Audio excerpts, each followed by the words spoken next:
Hello दोस्तों, welcome back to my channel. अगर आपने अभी तक मेरे चैनल को सब्सक्राइब नहीं किया है तो जल्दी से मेरे चैनल को सब्सक्राइब कर दे। एपिसोड 8 की शुरुआत में जब हीशु बेहोश होकर गिर जाती है तो सभी लोग बहुत परेशान हो जाते हैं। यानी यहाँ बहुत गुस्से में ये कहता है कि अगर किसी ने भी मेरी वाइफ को हाथ लगाया तो मुझसे बुरा कोई नहीं होगा। ये कहकर यान हीजू को फौरन यहाँ से हॉस्पिटल लेकर जाता है। पैलेस में हीजू के गिरने की खबर भी हर जगह वायरल हो गई होती है। जैसे ही यान हीजू को हॉस्पिटल लेकर आता है और इसका चेकअप स्टार्ट हो जाता है तो नर्स यान को बाहर इंतजार करने के लिए कहती है। हीजू को इस तरह से देखकर यान बहुत डरा हुआ दिखाई दे रहा होता है। हीजू की फैमिली भी यहाँ पर आ चुकी होती है। डॉक्टर बाहर आकर यान को बताते हैं कि हीजू के ब्लड में हमें जहर मिला है। ये बात सुनकर यान बहुत हैरान होता है। डॉक्टर यान को एक्सप्लेन करते हैं कि ये मेडिसिन आर्हिथमियस को ट्रीट करने के लिए इस्तेमाल की जाती है, लेकिन अगर ये ज्यादा दे दी जाए तो इससे जान को भी खतरा होता है। ये बात सुनकर हीजू के डैड बहुत गुस्से में दिखाई दे रहे होते हैं और ये यान के ऊपर थप्पड़ मार देते हैं। ये देखते ही गार्ड्स फौरन से आगे बढ़ते हैं, लेकिन यान इनको पीछे जाने के लिए कह देता है। हीजू के डैड यान से कहते हैं कि तुम इतनी आसानी से ये सब कुछ जाने तो नहीं दोगे ना। तो यान कहता है क्या फिक्र नहीं करें, इसके पीछे जो कोई भी है वो मुझसे नहीं बच पाएगा। दूसरी तरफ जब क्वीन मदर को ये बात पता चलती है कि किसी ने हीजू को जहर देने की कोशिश की तो वो भी बहुत शॉक दिखाई दे रही होती है। अब प्रेसिडेंट मैन बहुत गुस्से में यान के पास आते हैं और ये यान पर चिल्लाते हुए कहने लगते हैं कि मैं जानता था कि तुम उसे प्रोटेक्ट करने में नाकाम हो जाओगे। जिस मोमेंट में तुम्हारी वाइफ बनी तभी उसके साथ ये सब कुछ हो गया। तुम उसे एक दिन तक के लिए प्रोटेक्ट नहीं कर पाए तो आगे क्या करोगे। यान कहता है कि मैं इसीलिए यहाँ पर हूँ। हीजू के स्टाफ से लेकर रॉयल स्टाफ तक तुम्हें सबको इन्वेस्टिगेट करना होगा। प्रेसिडेंट मैन कहते हैं कि क्या तुम्हें मालूम भी है कि तुम क्या कह रहे हो। यान कहता है कि हाँ, मैं पब्लिक इंक्वायरी का ऑर्डर दे रहा हूँ। जब क्वीन मदर को ये बात पता चलती है कि रॉयल्स को भी इन्वेस्टिगेट किया जाएगा तो वो इस बात की परमिशन नहीं देती और कहती है कि ऐसे तो लोग क्राउन की अथॉरिटी को सवाल करने लगेंगे। लेकिन प्रेसिडेंट मैन कहते हैं कि ग्रैंड प्रिंस ने ही ये ऑर्डर दिया है। क्वीन मदर के ना चाहते हुए इन्हें पुलिस को पैलेस में आने की परमिशन देनी पड़ती है और प्रेसिडेंट मैन अब पब्लिकली भी इस बारे में सबको बता देते हैं। अब प्राइवेट रेजिडेंस में जितने भी एम्प्लॉयज होते हैं उन सब की इन्वेस्टिगेशन चल रही होती है। वही लड़की ली आरम जिसके बारे में यान ने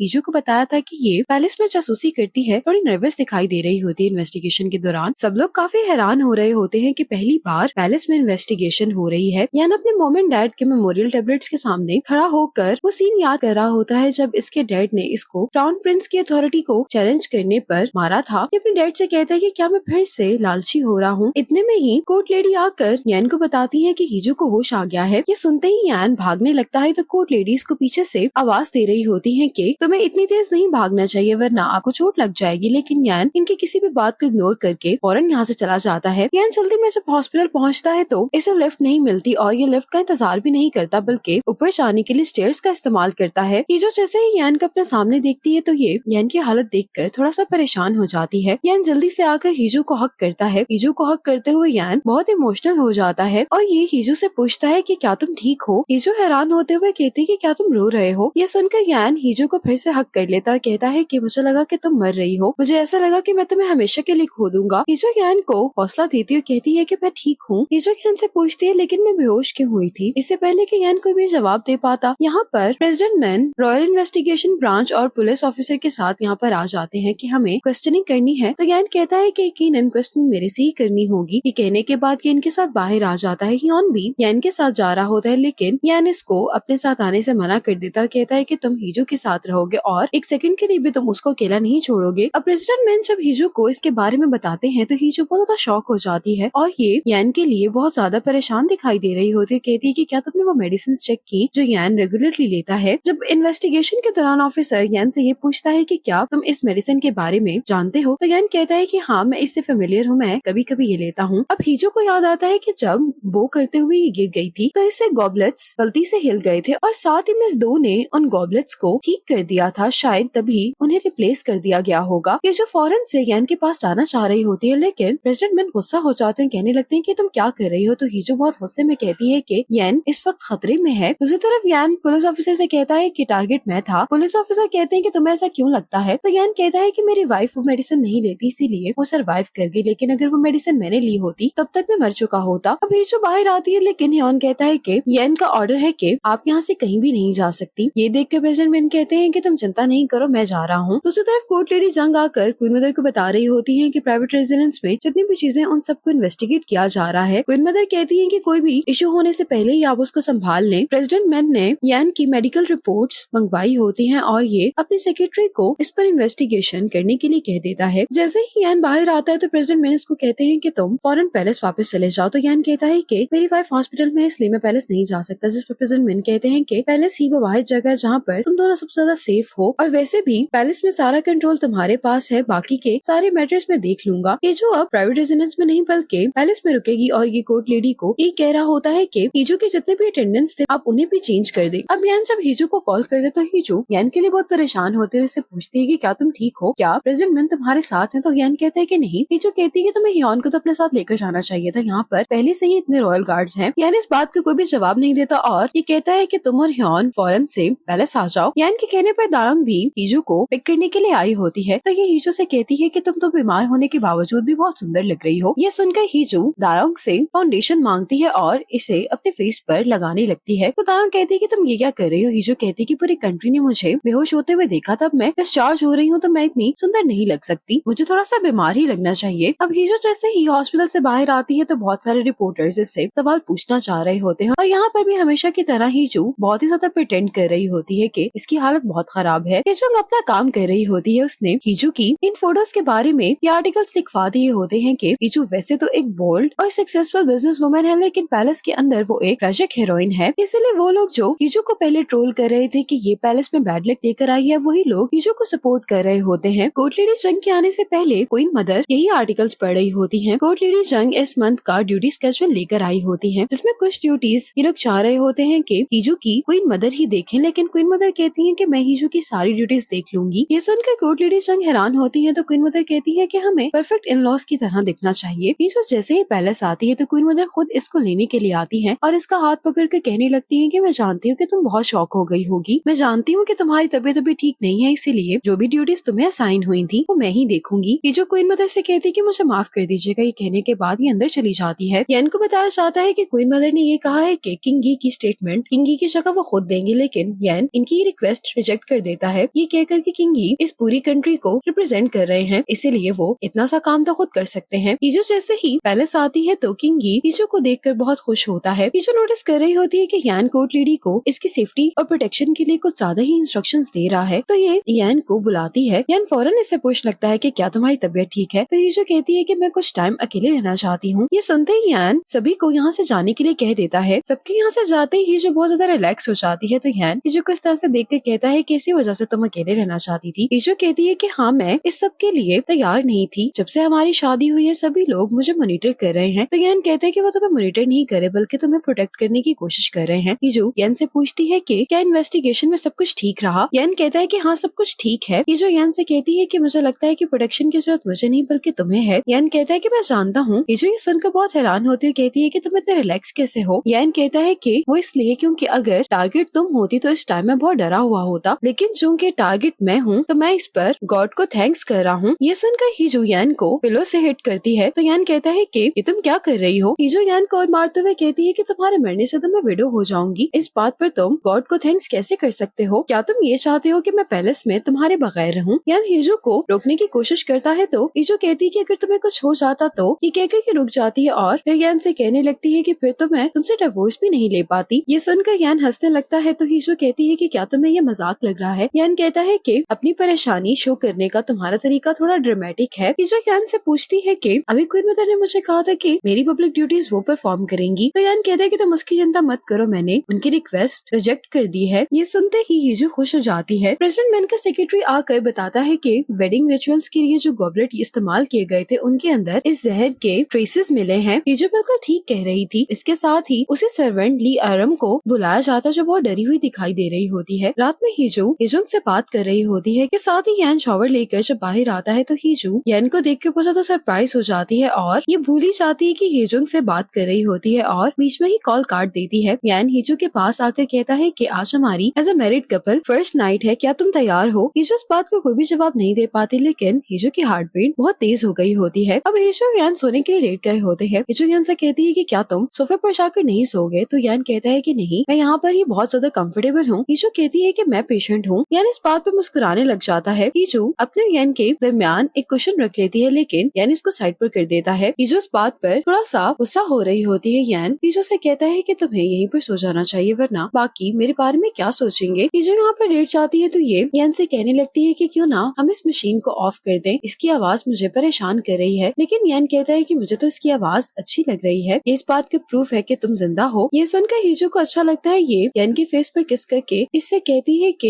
ये तुम्हें इस बात की यकीन दिलाने के लिए कि मैं तुम्हारे साथ हूँ। ये सुनकर यान बहुत खुश होता है। ये हीजो के फोरहेड पर किस करता है और फिर ये दोनों सो जाते हैं। अगले दिन यान और हीजो को एक इवेंट पे जाना होता है, तो यान हीजो से आकर पूछता है कि क्या तुम तैयार हो। तो हीजो कहती है कि पहले तुम चेंज कर लो फिर हम चलते हैं। तो यान इससे पूछता है कि क्या मेरे कपड़े अजीब लग रहे हैं। तो हीजो कहती है कि हम शादी के बाद पहली बार पब्लिक में अपीयर होने वाले, इसलिए हमारे कपड़े मैच करने चाहिए। अब प्रेसिडेंट मिन ये देखकर हैरान होते हैं कि क्राउन की अथॉरिटी पर सवाल किया जा रहा होता है। आज हीजो और यान रॉयल अकेडमी के एक इवेंट पर आए होते हैं। अब हीजो यान को बताती है कि प्रेसिडेंट मिन को आने में थोड़ी देर हो जाएगी। तो हीजो जल्दी से पूछती है कि उप्पा को देर क्यों हो जाएगी, कि प्रेसिडेंट मिन को कोरियन में यही कहकर बुलाती है। तो यान कहता है कि क्या तुम प्रेसिडेंट मिन को उप्पा कहना बंद कर सकती हो। तो हीजो कहती है कि अगर मैं उसको ये नहीं कहूंगी तो फिर मैं क्या कहकर बुलाऊंगी। तो यान कहता है कि प्राइम मिनिस्टर मिन आज के इवेंट के लिए यान ने स्पेशली हीजो के लिए अरेंजमेंट्स करवाए होते हैं कि आज स्टूडेंट्स को स्कॉलरशिप हीजो ही डिलीवर करेगी। जब ये स्टेज पर जाती है तो यान पीछे खड़ा इसको देखकर बहुत खुश हो रहा होता है। अब यहाँ पर एक इमरजेंसी हो गई होती है जिसके बारे में यॉन जल्दी से यान को बताता है और क्वीन मदर को भी इसके बारे में पता चल गया होता है। सभी स्टूडेंट्स यहाँ पर बैठकर अपने फोन में कुछ देख रहे होते हैं। हीजो भी नोटिस करती है कि अचानक से बहुत सारे रिपोर्टर्स अंदर आ जाते हैं। असल में इन दोनों का मैरिज कॉन्ट्रैक्ट लीक हो गया होता है, पर सभी रिपोर्टर्स हीजो से ये सवाल पूछ रहे होते हैं कि क्या ये बात सच है कि 3 साल के अंदर आप दोनों की डिवोर्स हो जाएगी। हीजो पैनिक कर रही होती है क्योंकि इसे समझ नहीं आ रहा होता कि ये इस सिचुएशन को कैसे हैंडल करे। ये देखकर यान जल्दी से हीजो के सामने आकर खड़ा हो जाता है। हीजो से पूछती है कि तुम क्या कर रहे हो। तो यान कहता है कि तुम्हें अपनी नजर मुझ पर ही रखनी है। ये कहकर यान हीजो का हाथ पकड़ता है और उसको यहाँ से लेकर चला जाता है। इसी मोमेंट पर ये एपिसोड खत्म हो जाती है और अब एपिलॉग में दिखाया जाता है कि सुबह जब यान की आंख खुलती है तो ये हीजो को देखकर मुस्कुरा रहा होता है, लेकिन साथ ही कोर्ट लेडी आकर यान को जगाने लगती है। यान को गुस्सा आ रहा होता है कि कोर्ट लेडी इतनी ऊंची आवाज क्यों दे रही है, हीजो जाग जाएगी। इसीलिए ये जल्दी से यान को मैसेज कर देता है जो कोर्ट लेडी को मना कर देता है कि प्रिंस यान थोड़ी देर में आ जाएंगे। और इस तरह यान को हीजो के साथ स्पेंड करने के लिए थोड़ा सा और टाइम मिल जाता है। इसी मोमेंट पर यह एपिसोड यहीं पर खत्म हो जाती है। आपको ये एपिसोड कैसी लगी कमेंट सेक्शन में जरूर बताइएगा।